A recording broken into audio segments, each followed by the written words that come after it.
여러분 안녕하십니까? 4월 10일 금요일 뉴스투데이 강원입니다. 4.15 총선을 앞두고 강원도에서는 4년 만에 리턴 매치가 펼쳐지고 있는 춘천, 철원, 화천 양구 갑선거구가 격전지로 주목받고 있습니다. 갑선거구 1차와 2차 여론조사 결과를 바탕으로 여론의 흐름과 당락 변수를 정리했습니다. 백승호 기자입니다. 지난달 30일 1차 여론조사에서 허영 후보는 44.2%, 김진태 후보는 37.3%의 지지도를 보였습니다. 일주일 정도 지난 뒤 벌인 2차 여론조사에서 허영 후보는 3.3%포인트, 김진태 후보는 5.2%포인트 지지도가 올랐습니다.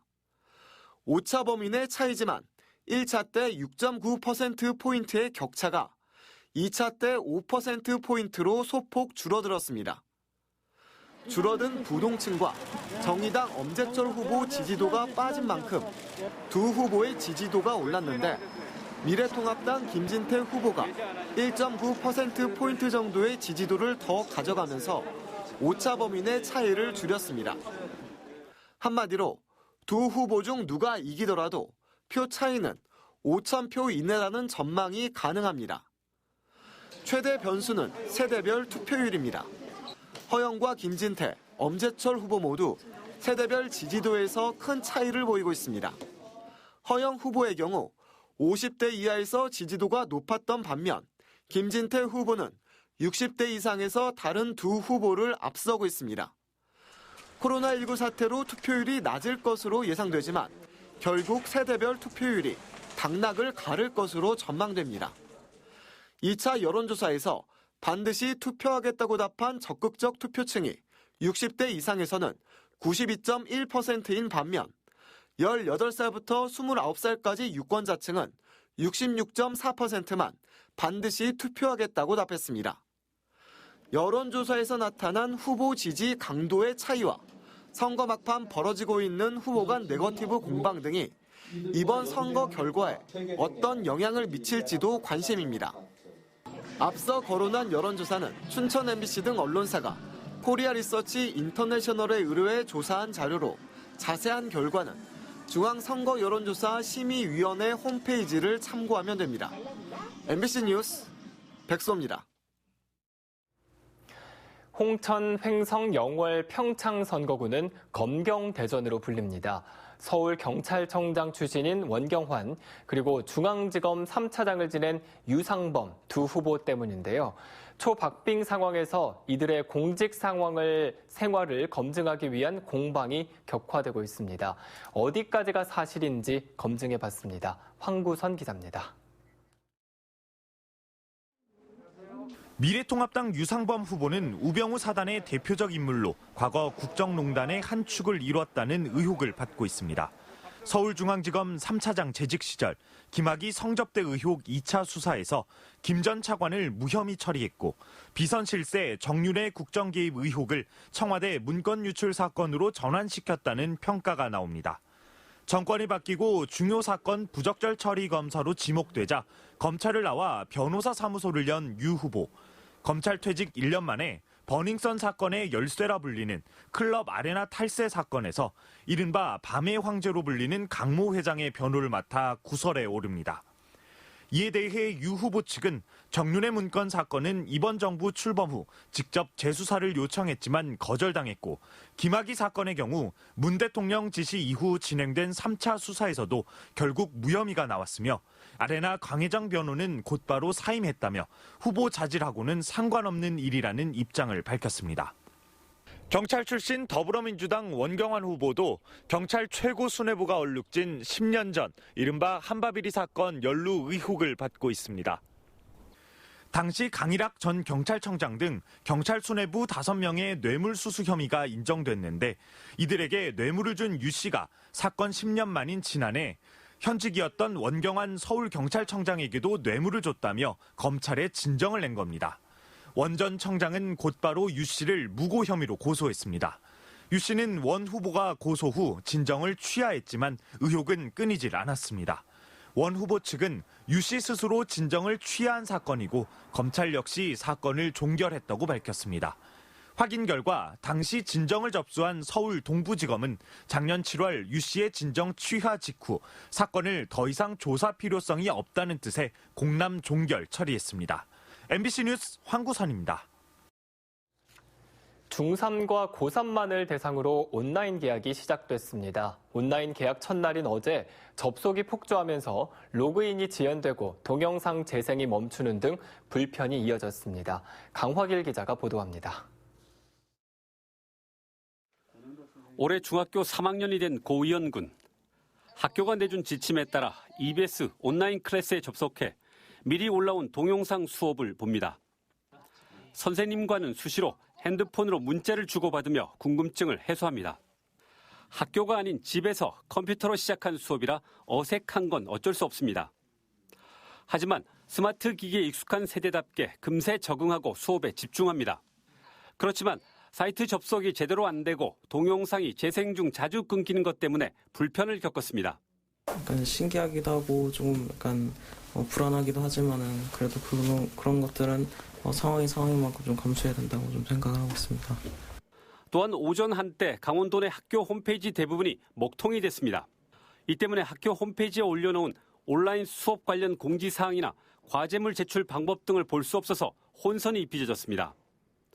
오후 들어 상황이 진정되면서 처음 하는 온라인 수업이지만 교사들도 적응하기 시작했습니다. 선생님들도 첫 시간을 했을 때는 어려움을 느꼈는데 오후에 오면서 선생님들도 여유를 갖게 되고 작동법도 익숙해지는 그런 경향이 있었습니다. 그래도 과제는 여전합니다. 강원도의 대부분 중고등학교에서 채택한 수업은 콘텐츠 활용형, EBS 교육방송이나 교사가 올려놓은 동영상 강의를 학생들이 재생하는 방식입니다. 이에 반해 학교 교실과 같은 실시간 화상 연결식 쌍방향형 수업은 IT에 익숙한 몇몇 교사들만이 진행했습니다. 품이 많이 들고 설비가 부족해 대부분의 교사들이 꺼리고 있습니다. 전반적으로 선생님들이 온라인 수업에 대해서 경험이 많지 않다 보니까 쌍방향으로 수업할 수 있는 사람들은 적어도 3분의 1 이내로 되고요. 나머지는 아직은 할 수 있는 작업이 안 됩니다. 사상 첫 온라인 계약을 맞은 강원 교육 현장은 처음 가는 길이라 이런 혼란쯤은 당연한 것으로 받아들이는 분위기가 역력했습니다. 하지만 수업을 시작하는 것에만 집중한 나머지 어떤 수업 방식이 학생들을 위해 더 나은지에 대한 고민은 상대적으로 덜해 보였습니다. 16일과 20일 잇따라 이어지는 저학년 온라인 계약에 대비해 교육 현장의 분발이 필요해 보입니다. MBC 뉴스 강화길입니다. 정선군립병원이 의료 인력을 확충해 응급실을 24시간 운영하기 시작했습니다. 올해 말엔 신관 건축 공사도 시작되는 등 지역 실정에 맞는 의료 서비스를 제공하는 데 더욱 힘을 쏟기로 했습니다. 김인성 기자입니다. 지난 2016년부터 강릉 동인병원이 위탁 운영했던 정선군립병원은 올해부터는 정선의료재단으로 법인화해 정선군이 직영하고 있습니다. 응급실 당직의사 2명과 간호사 5명이 채용되면서 지난달부터 응급실은 24시간 운영되고 있습니다. 내과와 외과, 소아청소년과가 운영되고 이달 안에 정형외과 의사를 채용하면 모든 진료과가 정상 가동될 전망입니다. 노인층이 많고 인근에 유동인구가 많은 강원랜드가 있는 지역 실정에 맞춰 맞춤형 의료 서비스를 계획하고 있습니다. 노인분들이 많기 때문에 퇴행성 질환들, 정형외과라든지 또는 가까이 강원랜드에 오시는 고객분들로 인해서 그런 스키장 사고나 이런 것들에 대비하는 그런 응급의료 체계를 갖추려고 합니다. 지금은 지역 당직 의료기관인데 앞으로 환자 추이를 지켜본 뒤 지역 응급의료기관으로 규모를 확대할지 검토하기로 했습니다. 또 올해 말 본관 신축 공사를 시작해 내년 말 완공하면 2022년부터는 새 건물에서 진료를 이어갈 계획입니다. 앞으로는 이제 본관 건물하고 그다음에 의료인들하고 직원들이 사용할 기숙사도 같이 설계를 조기에 마무리하고 금년 내로 좀 착공하려고. 개원 초기 시설과 인력 부족, 미숙한 운영으로 문제점을 드러냈지만 이제 직영하는 만큼 책임을 다하겠다는 각오입니다.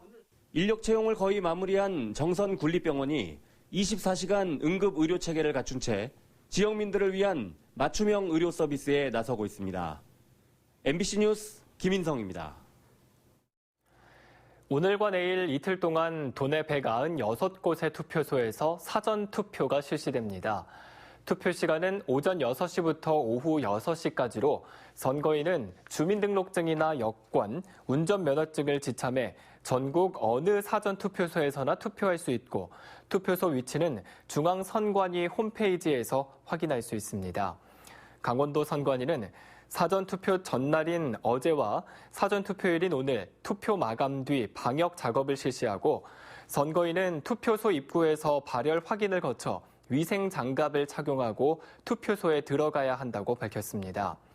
만약 체온이 37.5도를 넘거나 호흡기 증상이 있으면 임시 기표소에서 투표하게 됩니다. 4.15 총선을 앞두고 코로나19로 자가격리돼 투표권 행사가 제한될 수 있는 유권자가 도내에서는 700여 명에 달하고 있습니다.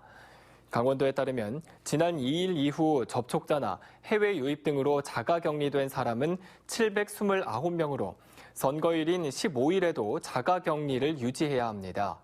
이들 가운데는 경북 구미와 평창에서 의료 봉사를 한 강원대학교 병원 의료진 13명 등도 포함되어 있습니다. 방역당국과 선관위는 이들에 대한 참정권 침해 논란이 제기되자 마감 시간 이후 별도 투표 등 투표 방안을 논의하고 있다고 밝혔습니다. 코로나19로 일자리를 구하기가 힘들어지자 강원도가 공공일자리를 확대하기로 했습니다. 강원도는 공공근로사업에 100억 원의 추경 예산안을 편성하고 올해 초 18개 시군이 모집한 800명 외에 1000명에게 추가로 공공일자리를 제공할 계획이라고 밝혔습니다. 코로나19로 인한 실직자는 물론 구직자도 지원 대상에 포함됩니다. 신청은 주소지 시군과 읍면동 행정복지센터에서 하면 되고 공공근로사업에 참여하게 되면 시급 8,590원에 4대 보험이 가입되게 됩니다. 평창군이 코로나19로 어려움을 겪고 있는 군민들에게 정부와 강원도의 지원과는 별도로 재난기본소득 20만 원씩을 지급하는 방안을 추진하고 있습니다.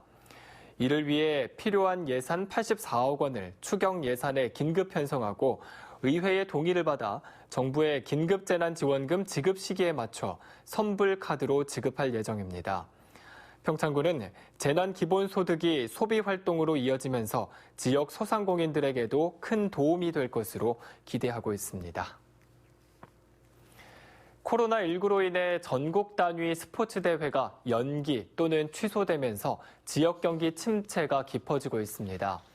양부군에 따르면 이달 초 예정된 강원도 소년체전 역도 경기와 전국 초등학교 체조 대회가 열리지 못한 데 이어 2020 오픈 펜싱 선수권 대회가 오는 7월로 연기되는 등 4월 한 달 동안 12개 대회가 연기 또는 취소됐습니다.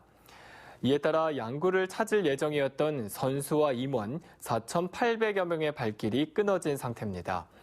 그러나 양구군은 대회가 다시 열릴 것에 대비해 체육시설에 대한 소독과 대회에 필요한 물품들을 정비하고 있습니다. 올해 첫 시도로 호응을 얻었던 강릉 딸기의 러시아 수출이 코로나19로 활성화되지 못하고 조기 종료됐습니다. 강릉시에 따르면 올해 1월부터 강릉에서 생산된 딸기를 매주 200kg씩 러시아 블라디보스토크로 수출해 호응을 얻었지만 코로나19로 항공편이 막히면서 당초 5월 말까지 계획했던 수출 일정을 더 이상 진행하지 못하고 종료했습니다. 강릉시는 코로나19 사태가 진정되는 대로 올 연말 강릉 딸기의 러시아 수출을 재개할 예정입니다. 이어서 오늘의 날씨와 도내 코로나19 현황을 전해드립니다.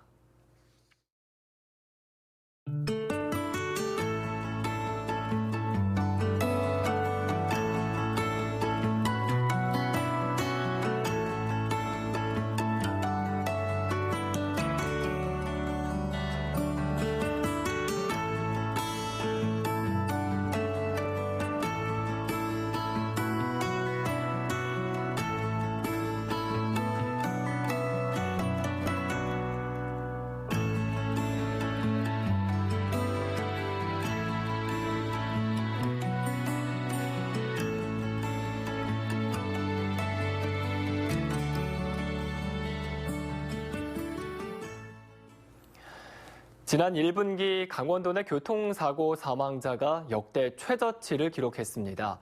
강원지방경찰청에 따르면 올해 1분기 도내 교통사고 사망자는 18명으로 지난해 40명 대비 55%가 감소했습니다. 이는 분기 기준 역대 최저치로 2009년 200명대, 2018년 100명대 진입 이후 감소세가 크게 나타나고 있습니다. 경찰은 코로나19의 영향으로 고속도로 통행량이 지난해 같은 기간에 비해 6.6% 감소했고 따뜻한 겨울로 노면 결빙 사망자가 발생하지 않아 사망자 수가 감소한 것으로 분석했습니다.